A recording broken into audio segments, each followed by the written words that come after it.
What is up, beautiful people of YouTube? My name is Tastic with another LSPDFR tutorial video today. And we're going to be showing you how to install ELS. What is ELS? ELS is emergency lighting system that you can enable for your car's lighting pattern in LSPDFR. Is this necessary to play LSPDFR? No. Does it add more realism, more customization to your patrol? Yes. So you don't necessarily need to do this, but it's pretty fun, okay? So, you know, especially with the warning lights, the secondary stage lights, and stage 3 lights, all out lights. So I personally like it.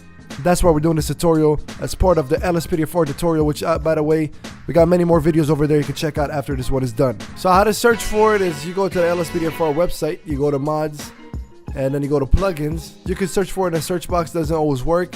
Another easy way to do it is just go sort by most downloaded. It's one of the most downloaded plugins that there are, and you just go down and there it is right here, emergency lighting system. Okay, we're gonna download that. I'll show you how to download it in just a second, but before we get to that, something that you need to keep in mind is, are all cars ELS enabled? And the answer is no. So all these cars you see here in vehicle models, not all of them are gonna be ELS compatible. Some of them will tell you, some of them won't. Most of them are, especially the more that people have make them, because everybody pretty much uses ELS. This bike is ELS, this is ELS. So most of them are going to be ELS enabled. For example, if you go to filter by when you want to download a car, and on the website it'll tell you if it's ELS compatibility, you could put ELS enabled. So some cars are not ELS enabled, okay? Some cars are not. And you can definitely patrol without ELS. So I just want to put that out there before we continue with the installation. Alright, so here we are. We just downloaded ELS. There it is. You go as usual to your main GTA folder, which is gonna be if you're using Steam under Steam apps. But you go to your main GTA folder, and it's as simple as clicking here. It tells you go GTA 5. You're in GTA 5. Click again. You click and drag and drop in there. I'm not gonna replace them because I already have them. So that's as far as ELS. You just installed ELS, as simple as that. You downloaded it, extracted, clicked, dragged, and dropped into your main GTA 5 folder. Now, of course, you need LSPDFR installed, but I'm assuming you guys already know that. Okay. Now, one of the most important steps is, let's say I downloaded a car, right? So I downloaded this car, and I'm trying to install it. Let's say you installed it. That's a whole different tutorial. If you don't know how to install custom cars, go check it out. I've made it. But I'm assuming you already installed the car. You're just looking to see how to install ELS for LSPDFR. So you install the car. Most cars, I'd say 90% of the time, 95% of the time, come with something called a VCF file. And what is a VCF file? It is necessary pretty much to put the documentation or to enable ELS for that car. So you just go and, I don't know if I'm explaining this right, but long story short is, you need this file to be dropped in there for ELS to fully function for that car. So here we are in the VCF files for that car.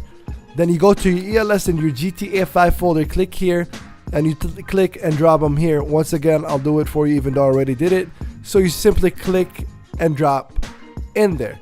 That is necessary for you to play with that car.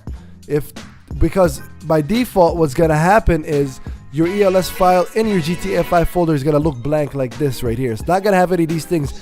You need to add them, and these files usually come with the cars that you download. So you've downloaded ELS, you clicked and dragged ELS. Next thing you download a ELS compatible car. You find a VCF file in that car file, then you drop it in your ELS folder in your main GTA 5 directory folder. So far, so good. You're almost there. Alright, so you installed ELS, you put the VCF files correctly, you have a car that's ELS compatible. How to use ELS in the game? Well, first and foremost, you should already read ELS documentation folders that come with it, because this video is about how to install ELS, not necessarily the controls of them, but to give you general controls, you can press J as for Jordan. That will put your warning lights on. And then you press J again, it'll put your secondary lights on. Then you press J again, it'll put all out lights on. Of course, every car has different lighting. Let's go ahead and make it a little darker here so we can see the lights better. Every car has different lighting. or different places that the lights are, but that's generally what it is. So if we put J, once again, there's just warning lights. It's only going to show in the back. J, secondary lights, also going to only show in the back, and all out lights back and the front. Also, if you want to go in and change that, you do that by pressing Control P, and as you can see there in the bottom right hand of the screen, there's a menu that popped up, and that's the ELS menu. So you can press J again, for example, press I to change the lighting pattern, and that's what ELS is all about in case you're not familiar with it. It just gives you the customization and idea to choose the light pattern that you want. So I'm pressing I, which changes the secondary, the warning lights. You press J again if you want to like change the secondary lights too. You press J again and press O, you change the main lights as well. So that's pretty much what it's all about. I mean, it has a lot of options. Once again, I don't mind answering questions on how-to videos, but the really thing that I don't like doing is answering questions that are already addressed in the video. So in order to understand the complete lights, just take a skim through the ELS documentation page. Take a look at that, because it covers a lot of things that are not covered in this video as far as controls. But as far as how to install ELS, it's one of the most simple things to install, and that's exactly how you install it. Nothing more, nothing less. It's pretty basic. Once again, you can play LSPDFR without it if you don't need it, but it's pretty fun. So with all that being said, my name is Untitled, guys. Thank you very much for watching this video.